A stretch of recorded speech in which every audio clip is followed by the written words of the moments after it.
let's move on now to the Dallas Cowboys. But before we get into the Dallas Cowboys, if you guys have not already, please go ahead and like and subscribe. Tyler and I are trying to hit 1,000 subscribers by the NFL draft. So if you could help us reach that goal, that would be very much appreciated. And with that being said, let's talk about them boys. Okay. America's team. What San Francisco made them look like in the playoffs. Well, okay, so let's just comment on that. Offensively, what they made them look like. Yeah, defensively, actually. So let's be positive about the Cowboys here for a second. Defensively, they were really good. They were great. Top 5 defense. Dan Quinn. Micah Parsons is a monster. Trayvon Diggs, also a really good corner. And just the way that Dan Quinn has that defense playing is perfect for this modern day NFL, right? They play that cover 3, like off coverage. They'll give you what you want underneath, but as soon as you try to make the big play, they're very opportunistic. That's what he ran in Atlanta when they went to the Super Bowl when he was the head coach here. I just think that's the perfect system for the modern day NFL. Well, and you have all these great defenses that you have they have a stud edge rusher that gets after the quarterback. Like, let me see. How many 49ers, sacks? for example, with Nick Bosa. 49ers. So you have Pittsburgh as well. I mean, he had 13.5 sacks, and then you have Dorrance Armstrong going across from him with 8.5 sacks, and DeMarcus Lawrence as well had 6. So Micah Parsons brings so much attention, and he's so young. Then on top of that, you have a good. He also doesn't play off the edge every snap. Like, he played middle linebacker for an entire game. Yeah, this year. So his versatility is great for this defense. I think it was who was it? Was it Al Michaels or it was Chris Collinsworth? I forget, but they were talking about it. It's like, what do you think would be the hardest position to play? They asked him that, assuming as in like on defense because he is so versatile. And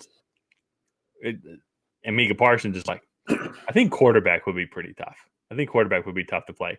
And because in his mind, he's like, I could do running back, I could do receiver, I could do tight end, I could definitely do offensive line. It's like, and then obviously I could do everything on defense, obviously. It's like, quarterback would be tough. The dude is just a freak athlete. And I mean, he what a great pick. And because that was the first year, I think, that we started this. Yeah, draft. No, it was. And I want to say they got him at like 12.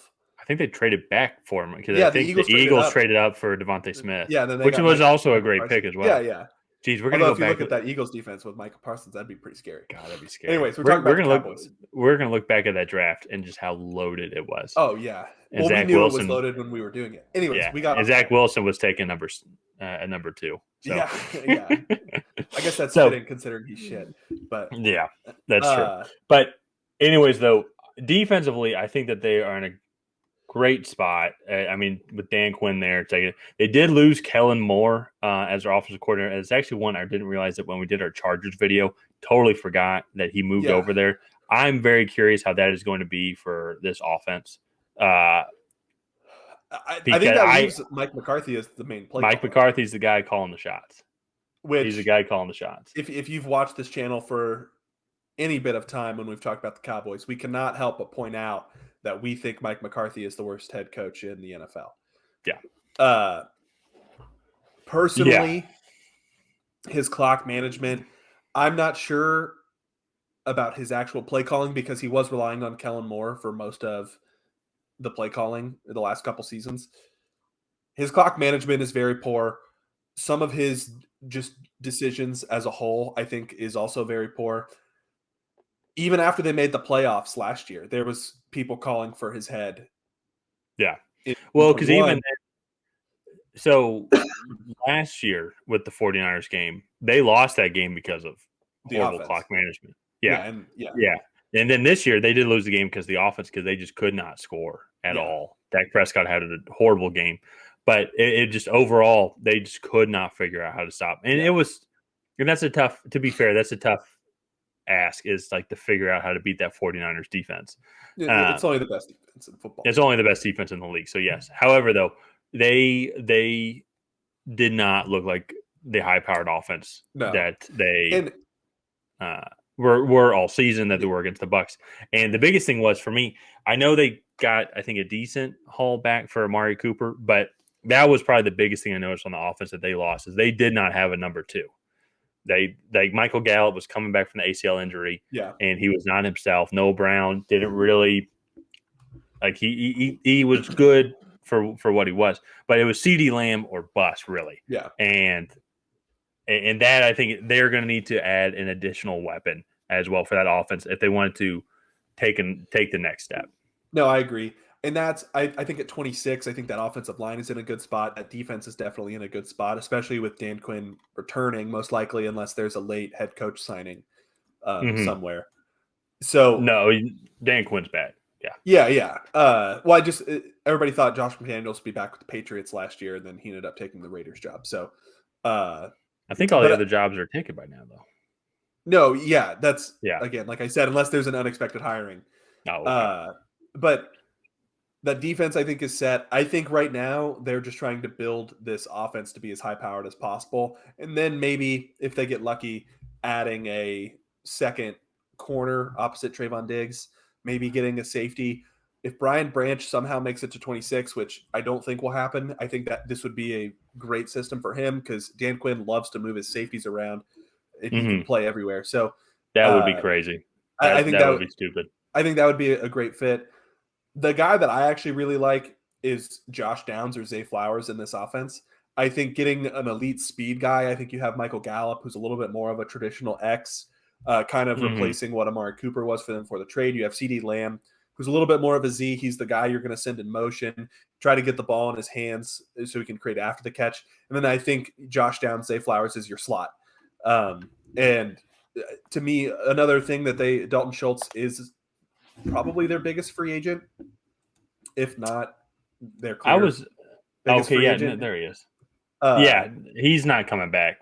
I don't think. Okay. Well, no. I just personally don't think he is. They haven't signed him yet, but they ran that 3 tight end system with Peyton Hendershot and who's the other guy? Jake Ferguson.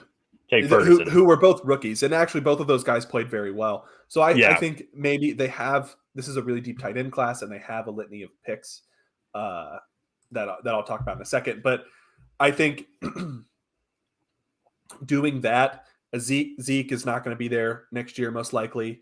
But if you get a Josh Downs as Zay Flowers, I think that adds an elite speed element to this offense that I think could really take it to the next level. So well, and this is also, especially going to the Zeke, they're at negative $7 million right now in cap. At least that's what I'm saying. Yeah, and so they cut him post June 1st. That's $10 million right there. Actually, nearly $11 million. And so then with Tony Pollard also being a free agent as well. However, they're going to get a discount on Tony Pollard because he just broke his leg in that San Francisco game. True. And we've already made some Saquon Barkley references talking about the NFC East. I have seen some mock drafts where and that actually would make sense. It would. Austin, Texas kid. It's Jerry Jones, easy marketing money. And also at the same time as well, I think he would fit really well into that system. No, I do too. I mean, well, to be fair, Bijan Robinson can do everything.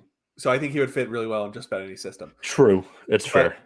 I think you put him behind this Dallas offensive line, you're not just putting him in a situation that he can do well in. It's about as good of a situation that you can get in. So, and then I also think too, if they go that route, they can get a receiving weapon at 58 or even 90, really. Like if you get an Xavier Hutchinson, who's more of a bigger slot, him and CeeDee Lamb might be a little bit redundant, but I think that would be interesting, and they can add a weapon later on in the draft. So talking about the draft, they do have a good number of picks. They have a 1, 2, 3, 4, and then they have 3 5s, a 6, and a 7. So I want to say that is 9 total picks, which that's good. A lot of them are day 3 picks, but especially when you're in a situation like the Cowboys, you're picking 26th, you're really only looking to add a couple pieces that can really take your roster to the next level. Everything else is kind of just bonus, right? Yeah. And so I think they come in with the mindset of, all right, let's get a weapon at 26, whether that's Bijan, Zay Flowers, Josh Downs, in that area. Build maybe some secondary depth with pick 58 or 90. And then I think if you don't get Bijan, maybe look at a guy like Tajay Spears. I know him and Tony Pollard might be slightly redundant, but who's the kid from UCLA? Zach Charbonnet. Zach Charbonnet. Yeah, Zach Charbonnet, I think, is another guy that could be in that 4th, 5th round area. So they have a lot of different options to go. They're also in a spot that could be best player available. Yeah. Well, and another thing as well, I was just thinking about too, and then I think an immediate defensive need that I'm seeing is they also have Anthony Barr and Leighton Vander Esch are also free agents as well. So it seemed like I think Trenton Simpson. Trenton Simpson. Linebacker Sanders from Clemson is another guy that I really like. He's another really versatile guy that played at Alabama as an edge rusher, then transferred to Arkansas and played middle linebacker. Does that sound a little bit like Michael Parsons to you, or just a tad? So he's another very versatile piece. I think Dan Quinn would love. He's supposed to go fringe 1st round, early 2nd, maybe leaning more towards early 2nd. So they have a lot of different ways they can go. I think the Cowboys have a pretty promising 2023. My biggest question now is if Dak can rise to the occasion, unlike the playoff game in 2022, where Kellen Moore really kind of fell on his sword for Dak Prescott in that post-game press conference.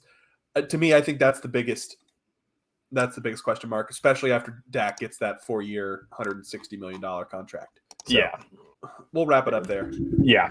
We're going to wrap up the Dallas Cowboys here. Again, if you guys have not already, please smash that like and subscribe. Tyler and I are trying to hit 1,000 subscribers by the draft.